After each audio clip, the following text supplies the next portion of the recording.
The vice president of one of the oldest democracies going and praising a military leader who initiated the attack on India.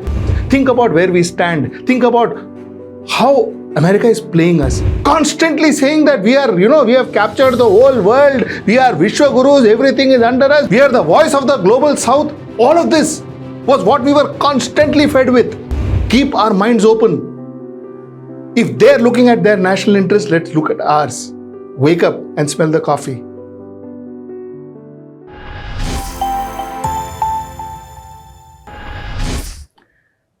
Namaskar. Welcome to another episode of Editorial. A few days back, if you remember, I'm sure which you will, Trump had called Mr. Modi angel. He said if in case of crisis and if Modi is the leader of India, then America will support India. He had said all of this. A lot of us had told you that, listen, you know what? Trump and his administration is playing India. They're playing India. They're playing Modi supporters. They're playing Indian audience. They are not serious. Yesterday, US Vice President Vance said that I have joked that I have two very important people in my life, an Indian and a Pakistani. The Indian is my wife and the Pakistani is Field Marshal Munir. I have joked that I have two very, very important people in my life, an Indian and a Pakistani.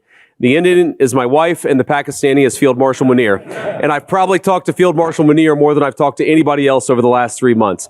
Would not be here without his statesmanship. He is, of course, a great military leader, but I think he's shown himself to be a great diplomat.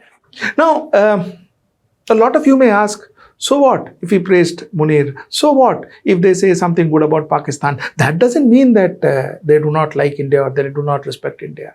Actually, no. You need to understand the nuances of what he actually meant.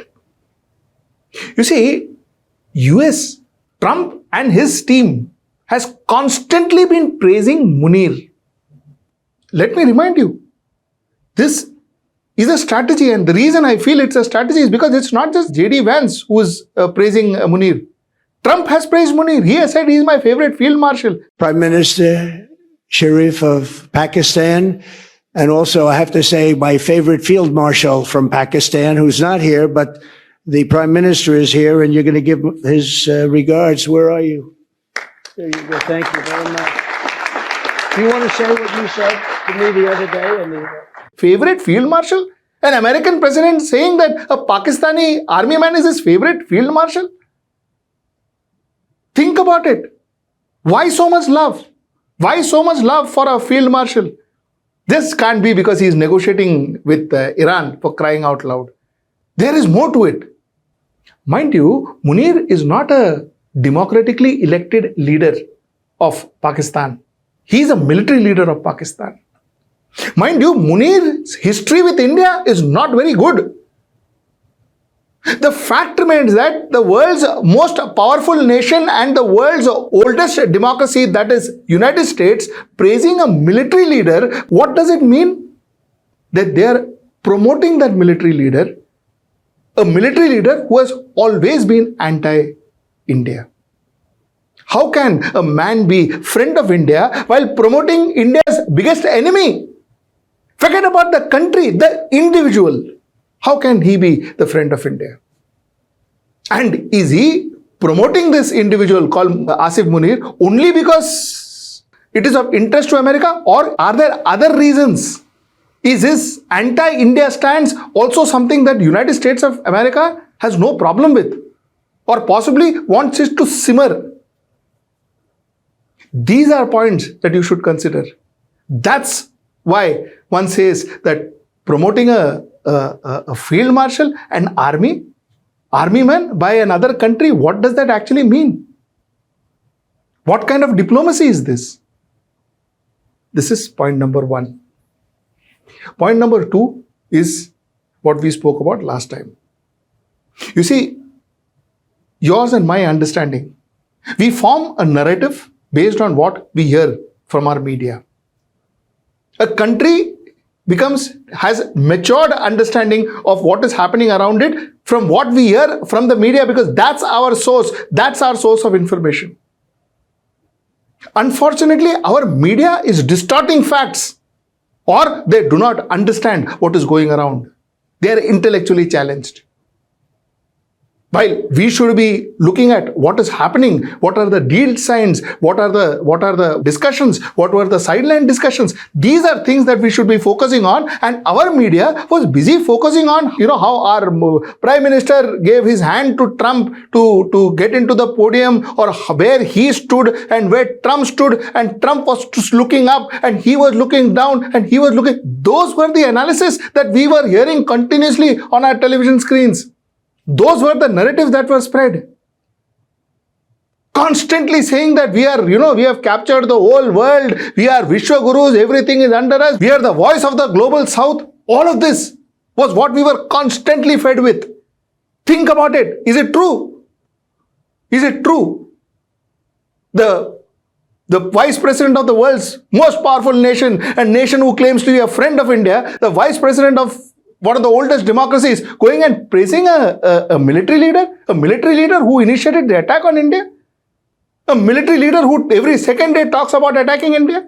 Think about where we stand. Think about how America is playing us, and that's precisely what we were trying to tell you.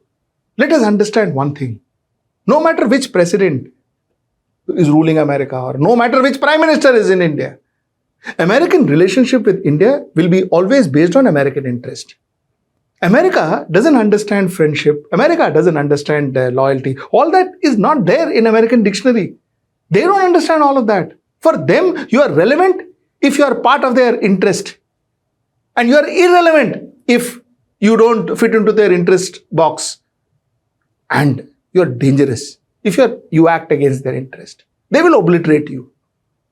This is how Americans think. This is how America has always historically thought. So the fact remains that somewhere down the line, these body chemistry and who stood next to whom and who held the hand and all are irrelevant. Absolutely irrelevant.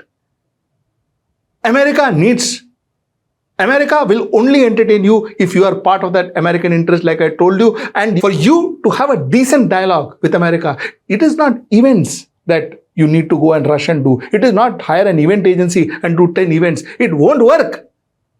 Strategy, mind. Use our markets to have a decent dialogue with America, because America would need your market. Use our services, our expertise to have a decent dialogue with America, because America would need your services and your expertise. Those are things that you can leverage with. Keep your mind open to relationships. Do not get stuck and scared that you can only look at America. If you look anywhere else, everything will collapse. Stop doing that. Stop doing that. Keep our minds open. If they're looking at their national interest, let's look at ours. Wake up and smell the coffee. America is a transactional relationship.